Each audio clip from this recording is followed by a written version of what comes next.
On our wedding night, he left me, until the billionaire he feared made me his wife. The hotel room still smelled of roses and champagne, but the celebration had already died. Lena Hart stood by the window in her wedding dress, staring out at the city lights that glittered like scattered promises. The night air pressed softly against the glass, and somewhere far below, a siren wailed through the streets of Manhattan. She touched the lace on her sleeve, her fingers trembling. The clock on the nightstand ticked past midnight. He should have been here by now. Daniel Pierce, her husband, her first love, the man who had whispered forever against her skin, had simply vanished. The last time she had seen him was at the ballroom. They had danced under 1,000 lights, and for one fragile moment, everything had felt right. He had smiled, kissed her hand, and excused himself to take a call. That was 3 hours ago. Lena's reflection in the window looked like a ghost, a woman half in love, half undone. Her phone buzzed again, another message from her best friend, June. "Where is he? Should I come up?" Lena typed back, "No, it is fine," then deleted the message before hitting send. Nothing felt fine. She tried to call Daniel again. The line went straight to voicemail. His recorded voice, confident, familiar, filled the silence. "Leave a message. I will call you back," but he never did. The ache behind her ribs grew sharper with every passing minute. She imagined reasons, an emergency, a misunderstanding, something, anything, but deep down, her heart already knew.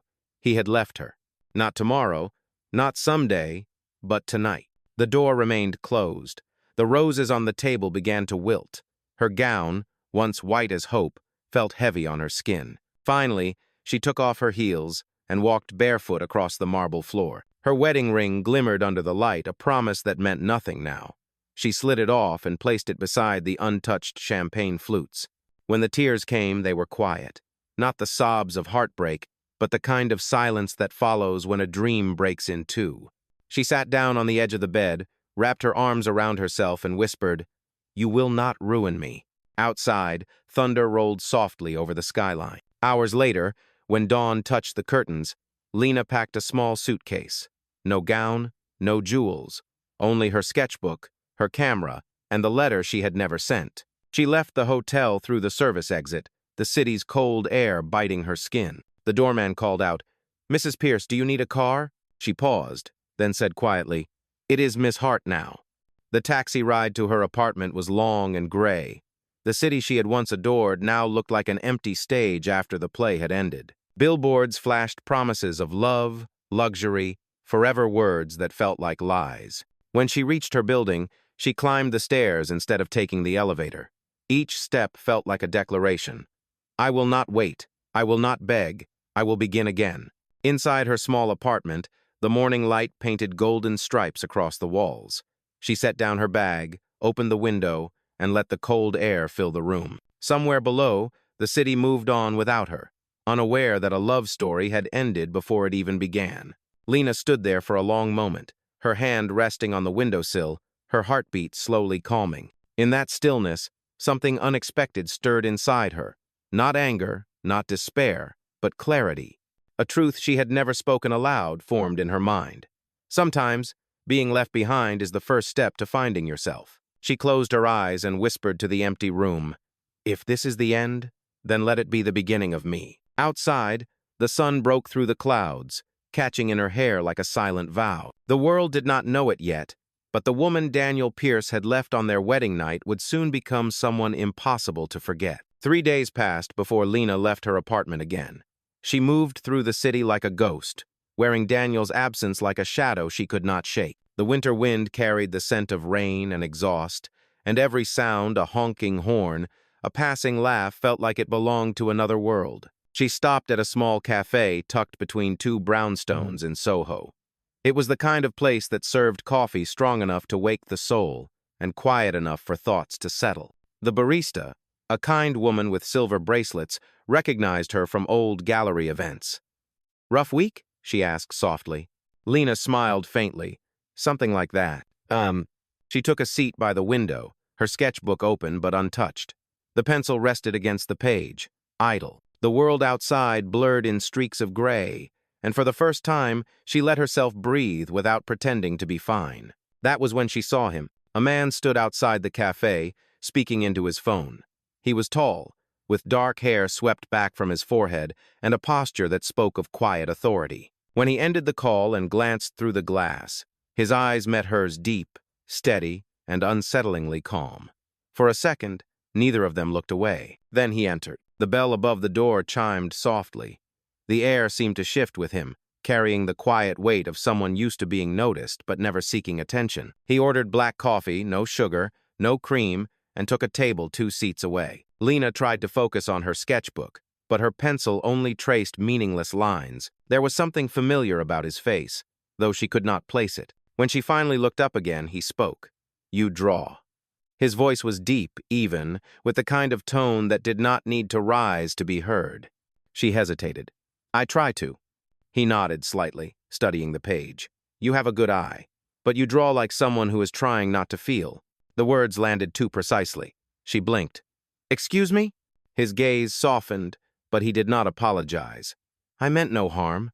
It is just an observation. Pain has a way of dulling the lines." Lena almost laughed. "You analyze strangers for a living?" He smiled faintly. "Only when they look like they are forgetting how to exist." There was a pause, the kind that stretches without feeling awkward. Finally, he extended his hand across the table. "Adrien Blackwell." She stared for a moment before taking it. His handshake was firm, steady. "Lena Hart." His expression flickered recognition, maybe surprise. "Hart," he repeated quietly, as if the name stirred a memory. "You are Daniel Pierce's wife." Lena's throat tightened. The word wife felt foreign now, something belonging to a story that no longer existed. "Was," she corrected softly. Adrien's gaze held hers. "I knew Daniel, briefly, in business." Something unreadable passed between them, not pity, not curiosity, but understanding. Lena gathered her things. "Then you know how he does business, and how he ends things." Adrien watched her stand. "I know enough to say he made a mistake." She froze, not sure why those words mattered. "Everyone does." He tilted his head slightly. "Some mistakes cost more than others." For a moment, the world outside faded. The coffee cooled, the rain began to fall, and in that quiet space, something fragile formed between two strangers, a recognition that pain, when seen by someone who understands it, can start to feel less heavy. Lena left first, stepping into the drizzle without an umbrella. The cold bit at her cheeks, but the air felt clean.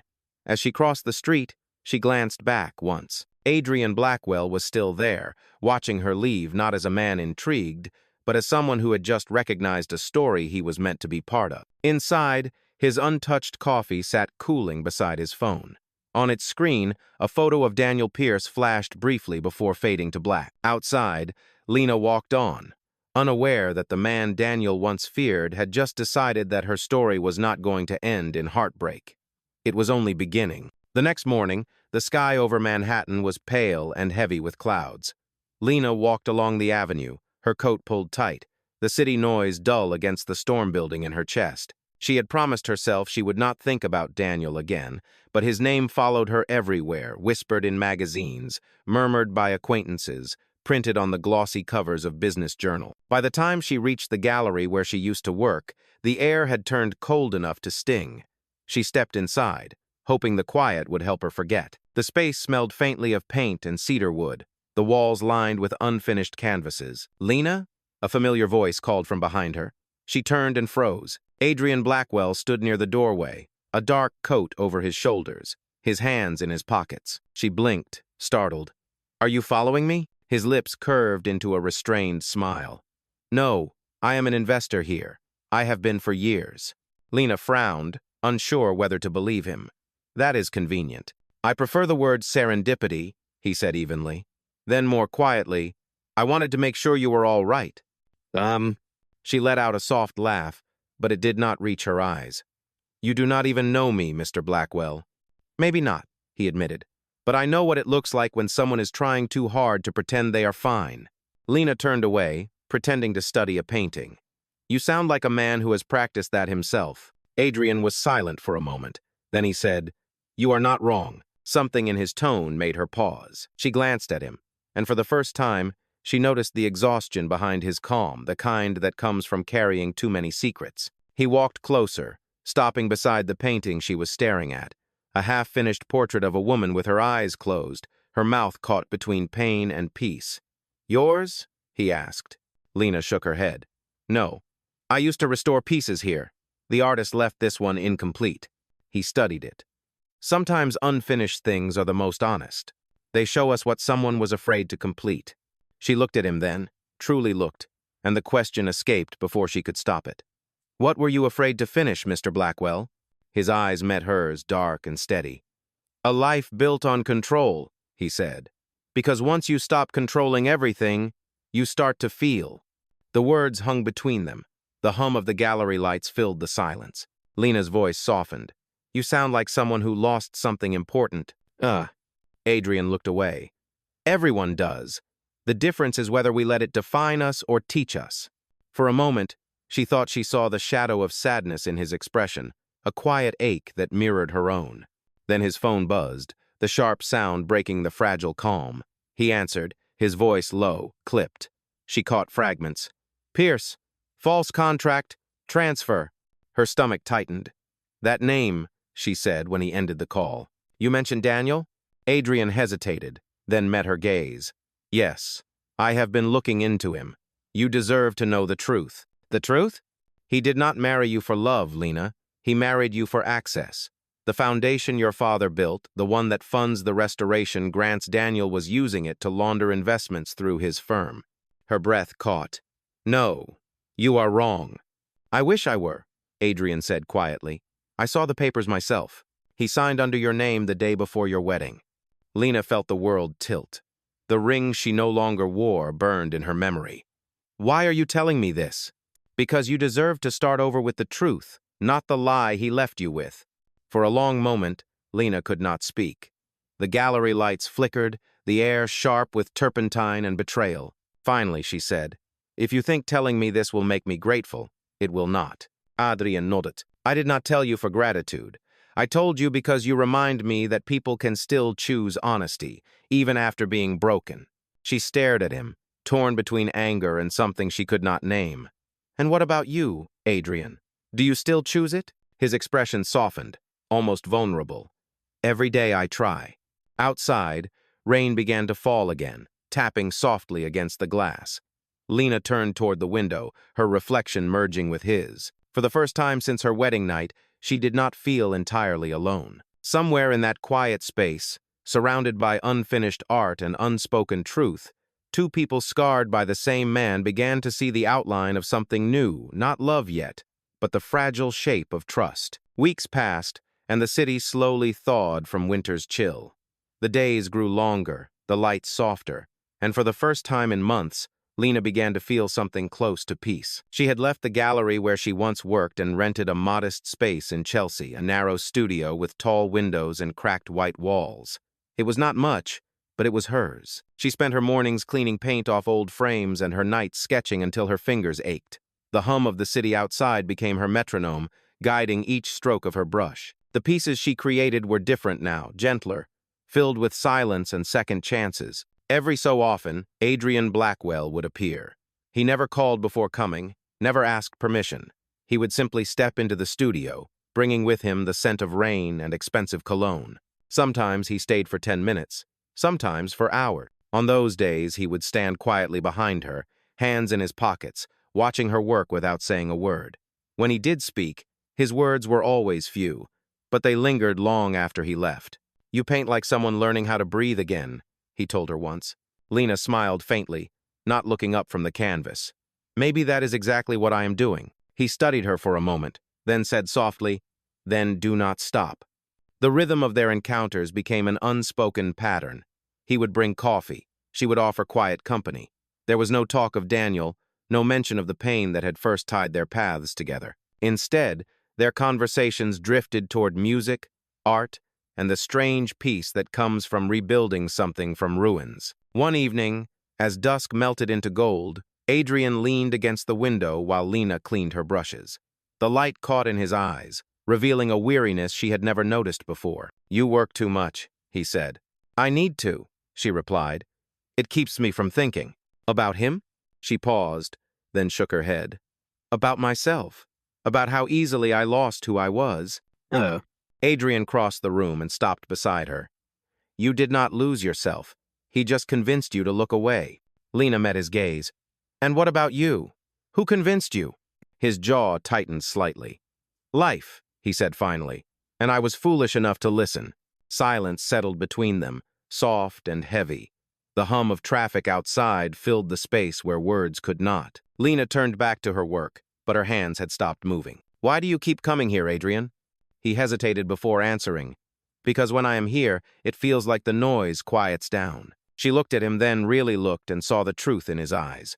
Beneath the calm exterior was a man who had built walls not to protect himself, but to keep the world from seeing how deeply he could feel. For the first time, Lena did not see him as the billionaire Daniel feared, or the man who uncovered her husband's betrayal. She saw him simply as Adrien, a soul that understood what it meant to be broken and still keep going. Outside, the streetlights flickered to life.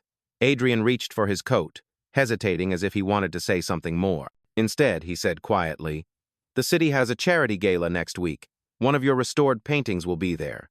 Lena nodded. "I know. It is the first time they accepted one of my pieces." "You should be proud," he said, then smiled faintly. "I will be there too." She tried to hide the way her heart fluttered. "As an investor?" He met her eyes, steady and unguarded. "As someone who believes in you." When he left, the room felt too still. The scent of his cologne lingered, soft and elusive, like a memory refusing to fade. Lena stood at the window, looking down at the city that once broke her and now quietly held her up. For the first time in a long while, she did not feel alone. Somewhere deep down, she knew this connection, fragile, unspoken, was beginning to change them both, not through grand gestures or sudden confessions, but through the quiet truth that sometimes two broken hearts recognize each other before either dares to heal. The night of the charity gala arrived with an unexpected storm. Snow fell in thick, relentless waves, blanketing the streets and muting the city's usual rhythm. By the time Lena stepped out of the cab in front of the Midtown Art Hall, her hair and shoulders were dusted white. The driver warned her that most roads were already closing, but she smiled faintly. "It is fine," she said.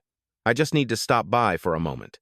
Inside, the hall glowed with golden light and soft music.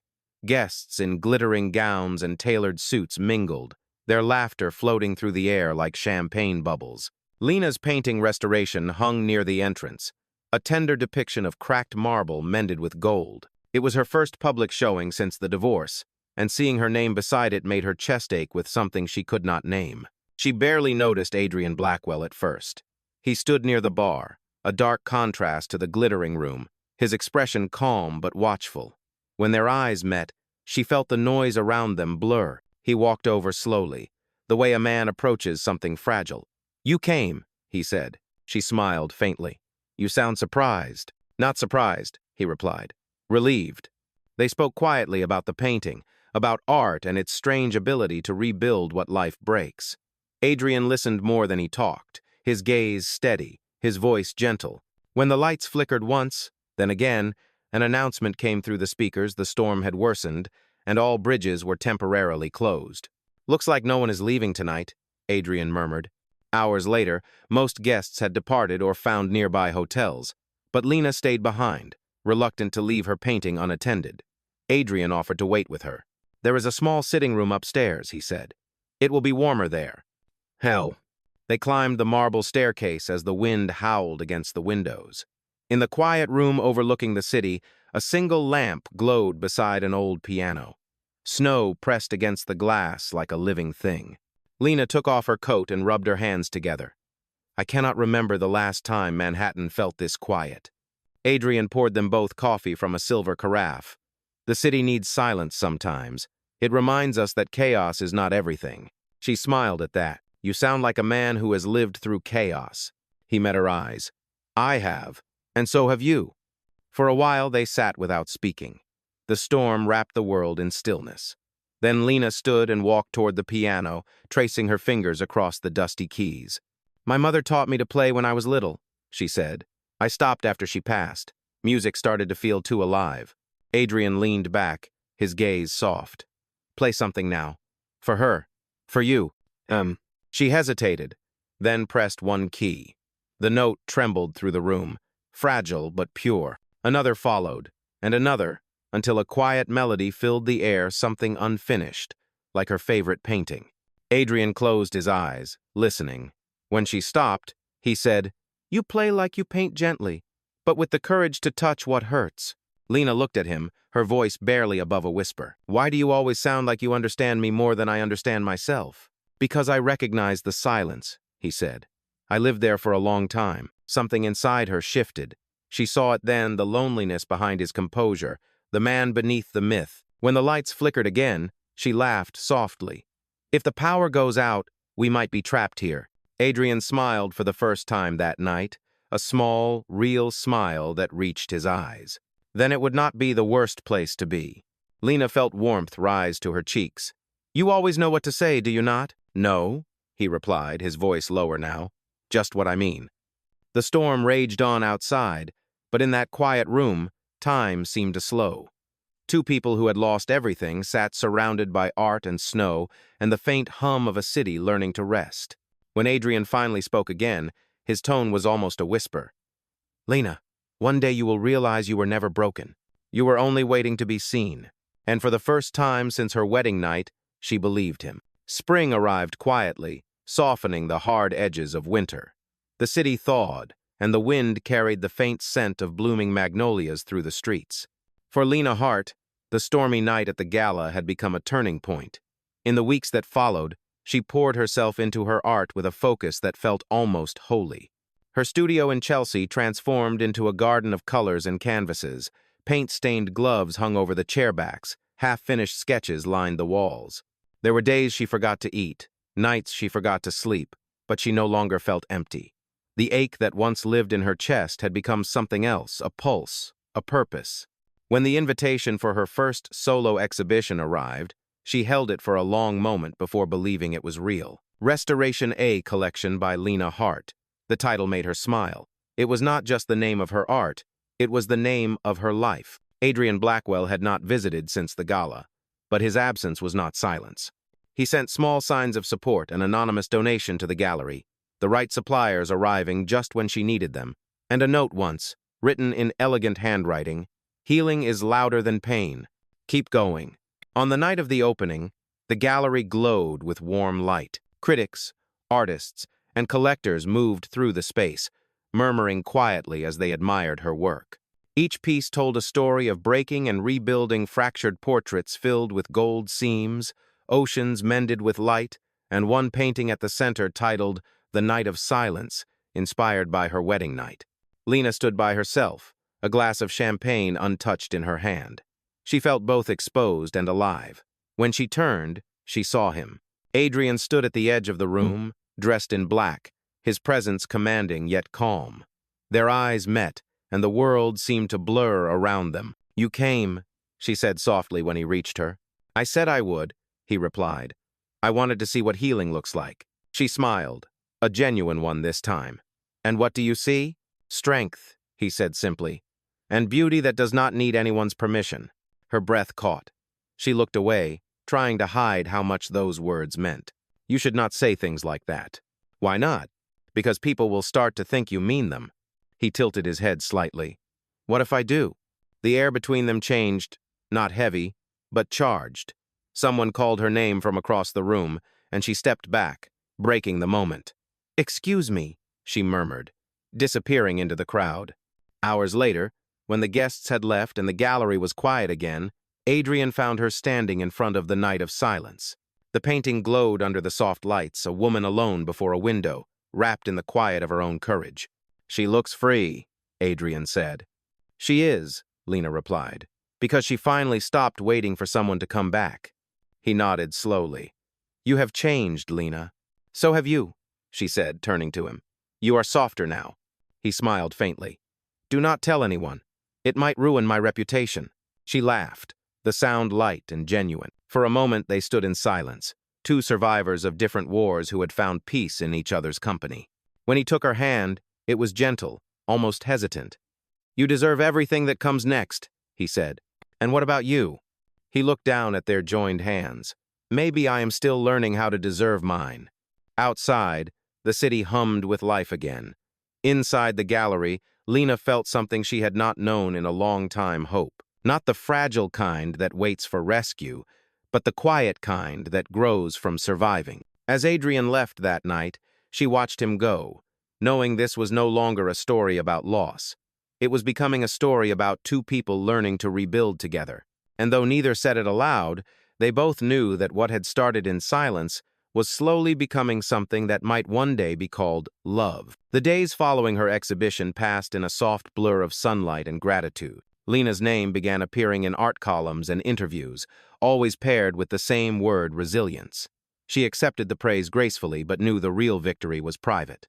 It was waking up without pain, painting without ghosts, and breathing without remembering the sound of a door closing behind her. Then, one afternoon, the past found her again. She had been arranging a new set of canvases in her studio when the door opened without a knock. The air shifted before she even turned around. Lena.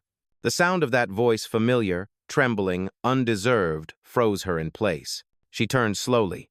Daniel Pierce stood there, thinner, older, his tailored suit creased as if he had not slept in days. His confidence, once his armor, was gone. What replaced it was something raw and almost pitiful. "What are you doing here?" Lena asked, her tone even, her pulse steady. "I needed to see you," he said. "I owe you the truth." She set down her paintbrush. "I already have the truth. You gave it to me the day you left." Daniel flinched. "I made mistakes, Lena, terrible ones. I was angry, and I used you to hurt someone else. But I never stopped thinking about you, about what I did." Lena's eyes softened, but only slightly. "You did not love me, Daniel. You loved what I gave you: comfort, validation, maybe a little bit of light in your empty world." He stepped closer, desperate. "I want to make it right. I ended things with my firm. I am trying to fix what I ruined." She shook her head slowly. "You cannot fix something that was never real." Daniel's breath caught. "There is someone else, is there not?" She hesitated, thinking of Adrien, the quiet steadiness of his voice, the way his presence filled a room without demanding it. But she said nothing. Daniel laughed bitterly. "Of course, it is him, Blackwell, the man I should have never crossed." At that moment, the door opened again. Adrien stood in the doorway, his eyes calm but sharp. "You are right," he said. "You should not have." Daniel stiffened. "Do you ever stop interfering, Blackwell?" Adrien took a measured step forward. "When I see someone trying to rewrite the truth, no." Lena looked between them, two men, once bound by deceit, now standing face to face. She felt no fear, no confusion, only clarity. "Daniel," she said softly, "you need to go." He turned to her, disbelief flickering in his eyes. "You are really choosing him?" "I am choosing peace," she said, "something you never gave me." Daniel's shoulders sagged. For a moment, he looked like a man who had finally understood the cost of his choices. Without another word, he turned and left. The silence that followed was deep and grounding. Adrien watched the door close, then looked at Lena. "Are you all right?" She exhaled slowly. "Yes, I thought I would feel angry, but I do not. Just free." Adrien's gaze softened. "Freedom suits you." Lena smiled faintly. "And you, Adrien, what are you feeling?" He hesitated, his voice quieter now. "Something I have been trying not to name." She stepped closer, searching his eyes. "Maybe it is time you did." For a moment, neither moved. The hum of the city outside filled the space between them. Then Adrien said, "I was afraid that if I let myself care for you, I would lose the part of me that keeps everything under control." "And now?" she asked. He smiled slightly. "Now I think control is overrated." Lena laughed softly, the sound echoing through the studio. The past had come and gone, and she had not broken. Instead, she had found strength, and standing before her was the man who had seen it long before she did. Outside, the city glowed under a fading sunset, and for the first time, Lena did not look back. The door behind her had closed for good. 2 weeks after Daniel's visit, the air in New York felt different, warmer, calmer, as if even the city had decided to exhale. Lena spent her days painting near the tall windows of her studio, sunlight spilling across her canvases, but her thoughts kept drifting elsewhere. Each time her phone buzzed with an unfamiliar number, her pulse quickened, hoping it was him. When Adrien finally called, his voice was softer than she remembered. "You need a break," he said simply. "Pack a bag." She hesitated. "A break from what?" "From being strong all the time." The next morning, they drove north, leaving the city behind. The road curved through golden fields and quiet lakes, the air crisp and open. For hours, they barely spoke, but the silence between them was not heavy anymore. It was gentle, a language of its own. By evening, they reached Adrien's family estate near the Hudson River. It was a place caught between wilderness and grace-tall pines, a winding stone path, and an old house that smelled faintly of cedar and firewood. Lena stepped out of the car, the wind brushing through her hair. "It is beautiful," she said. Adrien smiled, his hands tucked into his coat pockets. "It used to feel like a prison. Now it feels quieter." Inside, the house was warm, the fire crackling softly.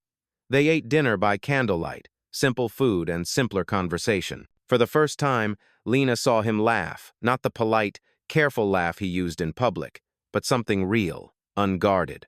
After dinner, they moved to the sitting room, where the flames painted gold along the walls. Lena sat on the rug near the fireplace, her knees pulled close. Adrien poured 2 glasses of wine and joined her. "I did not know you liked quiet places," she said. "I did not," he replied, "until I met someone who made silence feel safe." She smiled, tracing the rim of her glass. "You say things that make it hard to know what to answer." "You do not have to answer." He paused, then added, "You only have to be here." For a while, neither spoke. The sound of the fire filled the room, steady and alive. Then Lena said quietly, "Do you ever think about who you were before all of this?" Adrien's eyes stayed on the flames. "Every day. I used to think control was strength, that if I never let anyone close enough, I would never break. And now?" He looked at her, his voice low. "Now I think breaking is the only way to learn how deep we really are." Lena felt something stir in her chest, not pain, not fear, but recognition. "You hide it well," she whispered. "So do you," he said. The firelight flickered across their faces. Lena set her glass aside and leaned back slightly, her heartbeat steady but loud in her ears. "I spent so long trying not to feel anything," she said. "And then you showed up, and suddenly I could not stop." Adrien's breath caught. "Lena," she turned toward him, her voice calm but certain. "You do not have to say anything. I just needed you to know." He reached for her hand, his touch careful, reverent. "You have no idea how many times I wanted to tell you what you just told me." Her eyes met his. "Then tell me now." The fire popped softly, sending a shower of sparks into the air. He leaned closer, the warmth between them more real than the flames themselves. "I love you," he said simply. "Not because you survived, but because you still believe in beauty after everything." Lena felt her breath tremble, then steady again. "I do not know what happens next," she whispered. "Then we will find out together." When he kissed her, it was not sudden or desperate, it was patient, as if he had been waiting for this moment longer than either of them realized. Outside, the wind pressed against the windows, and the snow began to fall again, quietly, endlessly. Later, as they sat wrapped in the glow of the fire, Lena rested her head against his shoulder. For the first time since her wedding night, she did not feel like a woman left behind. She felt found, not saved, not claimed, but seen. And in Adrien's arms, the silence finally felt like home. By the time Lena and Adrien returned to New York, spring had given way to early summer. The city pulsed with life again, its restless rhythm echoing through every street and window. For a moment, it felt as if the world had forgotten how to be cruel. But New York never forgot for long. The morning after their return, the first headline appeared. Adrien Blackwell and Lena Hart, the billionaire and the broken bride. The words felt like a punch. Dozens of photographs followed, some from her art exhibition, others from the night they were spotted together near the river. Every story twisted their connection into something scandalous, something that made people click and whisper. Lena stood in the middle of her apartment, staring at the screen. "They make it sound like a transaction," she said quietly. Adrien took the phone from her hand and turned it face down. "That is what they do. They sell stories about people who are trying to live honestly." She looked at him, her voice trembling. "It is different for you. You are used to being watched. I am not." His expression softened. "You do not have to face it alone." But she still felt exposed, the girl who had been abandoned, now painted as someone rescued by money. Her art was suddenly a background detail, her pain recycled into gossip. She avoided her gallery, ignored invitations, and stopped answering calls. The quiet they had built in the lake house now felt impossible here. One evening, Adrien found her on the balcony, barefoot, watching the city lights shimmer below. He stood beside her, his voice gentle. "You are thinking about leaving, are you not?" Lena sighed. "I thought love would make it easier to stay brave, but it just makes the fall scarier." He reached for her hand. "Lena, I cannot stop people from talking, but I can promise you this, I will not let their noise define who we are." She looked up at him, searching his face. "Why are you not angry? They are dragging both of us through this." "I have spent most of my life angry," he said. It never made anything better. The honesty in his voice steadied her more than comfort ever could.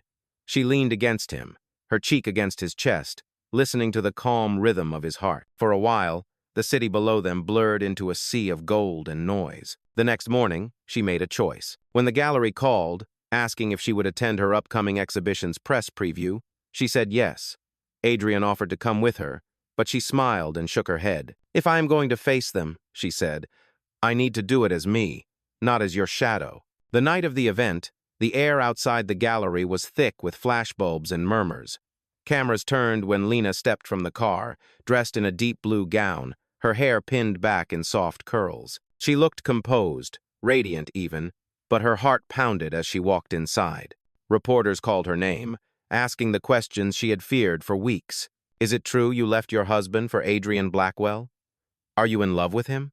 She stopped, lifted her chin, and said clearly, "I left a man who did not know what love was, and I found someone who reminded me that I still do." The room went silent. For the first time, her words drowned out the noise. Inside, the exhibit shimmered with new life.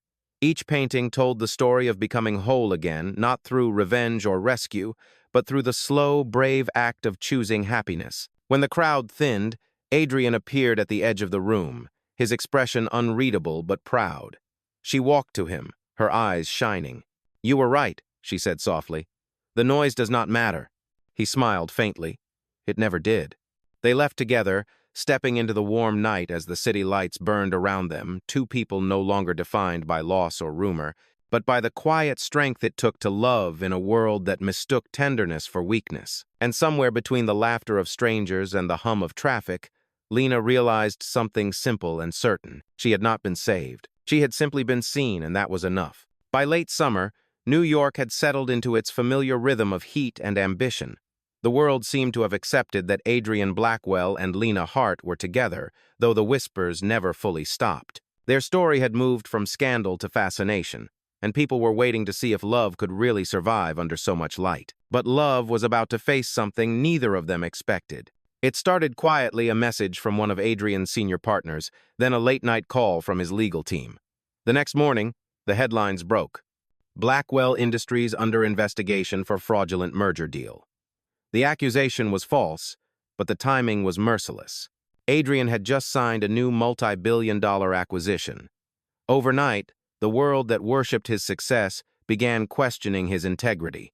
When Lena read the news, she felt the same cold dread she had once known, the feeling of something collapsing without warning. She found Adrien in his office, standing by the window, his phone silent on the desk. "They are saying things that are not true," he said, his voice calm but tight. "But in this city, truth always arrives late." She walked closer.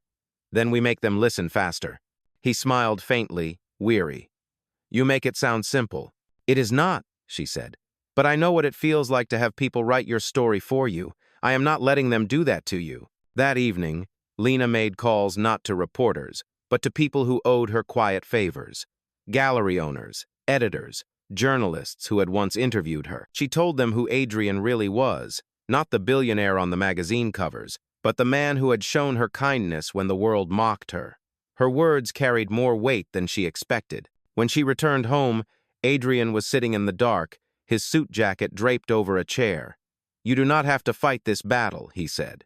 "Yes, I do," she replied, "because you fought mine when I could not."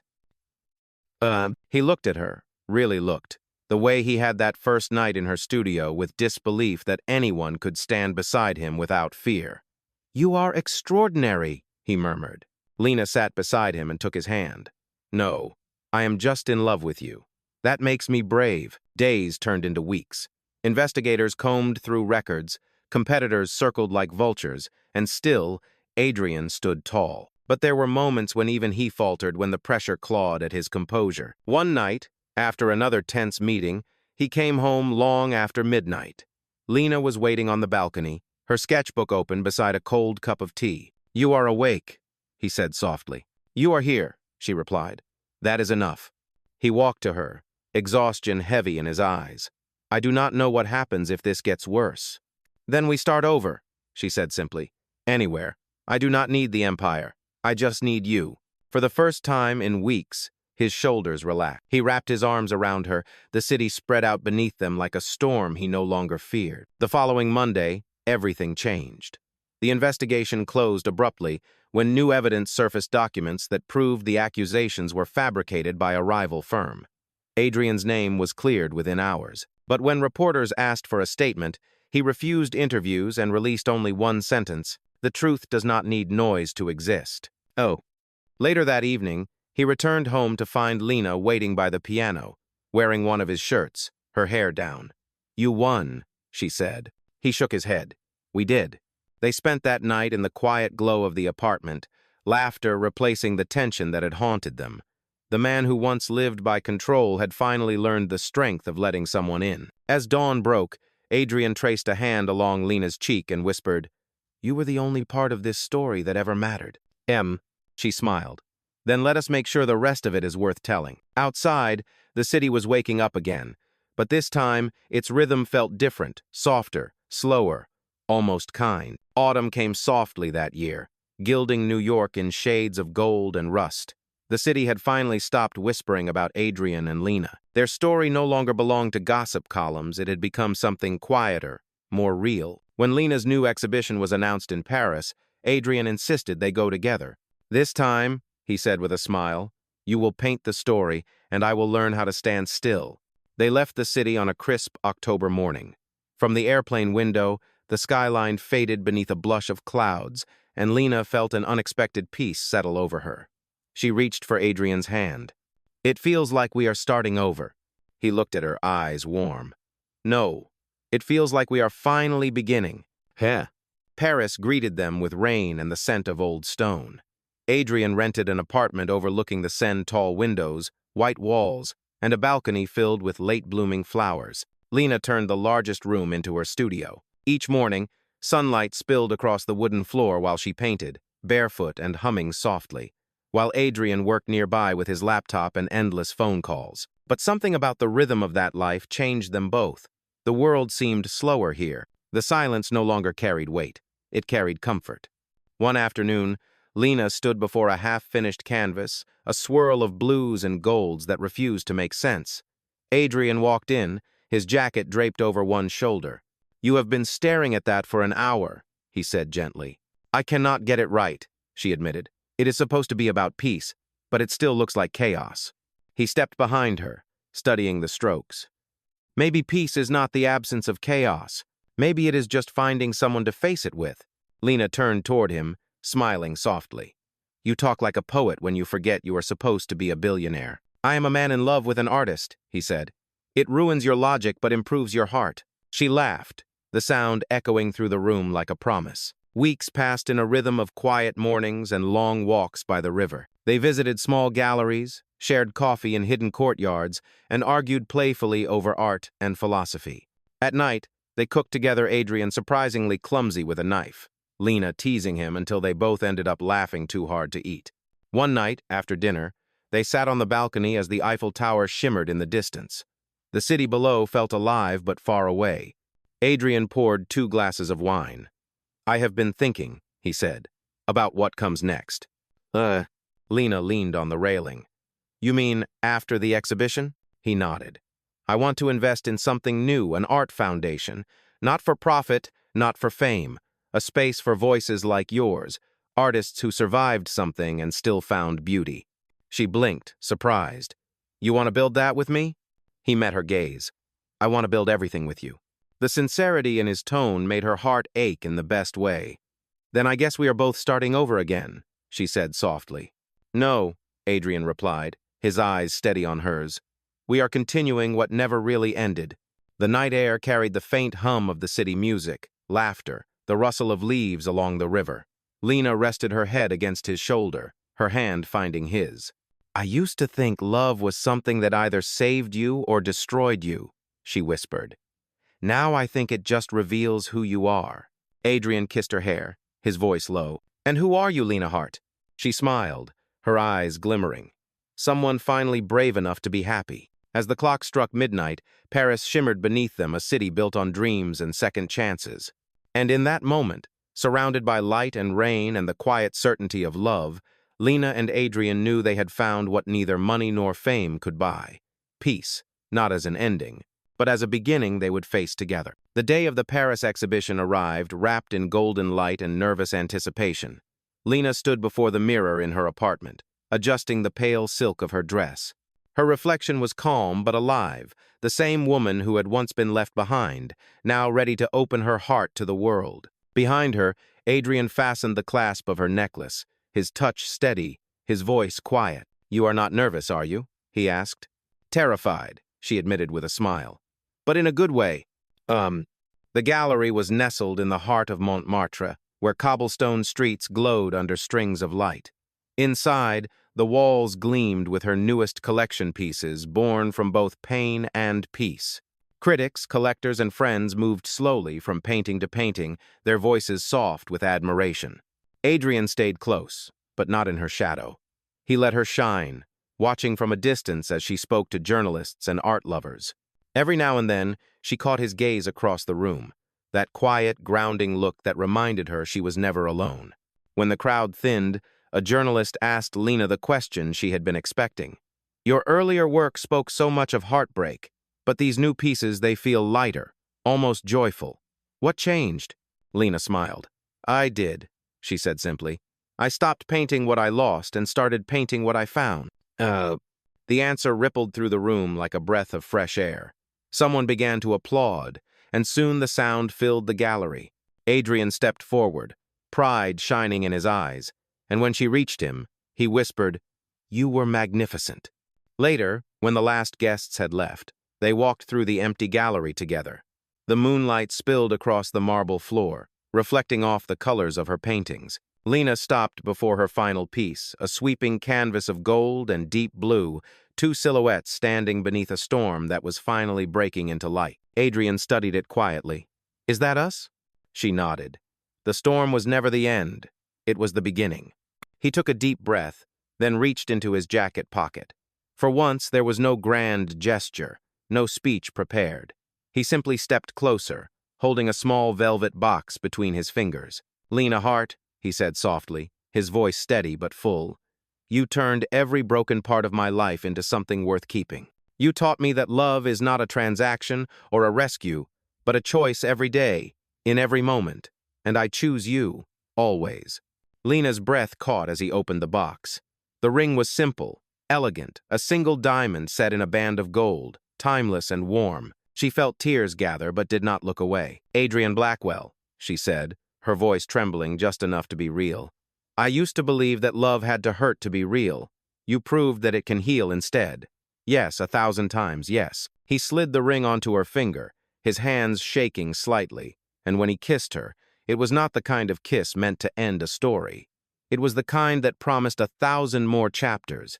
Outside, the bells of Montmartre chimed in the distance, mingling with the laughter of late-night cafes and the rhythm of a city built on second chances. Weeks later, the world would read about their engagement, not as another headline, but as a love story reborn.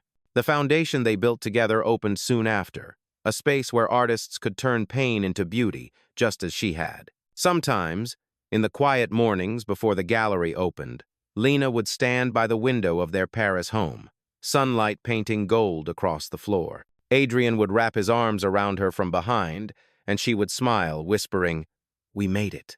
And every time, he would answer the same way, "No, my love, we are still making it." As the city came alive beyond the glass, their story lingered not in the noise of the world, but in the quiet truth that love, when it is real, never ends. It only begins again, softer, stronger, and forever.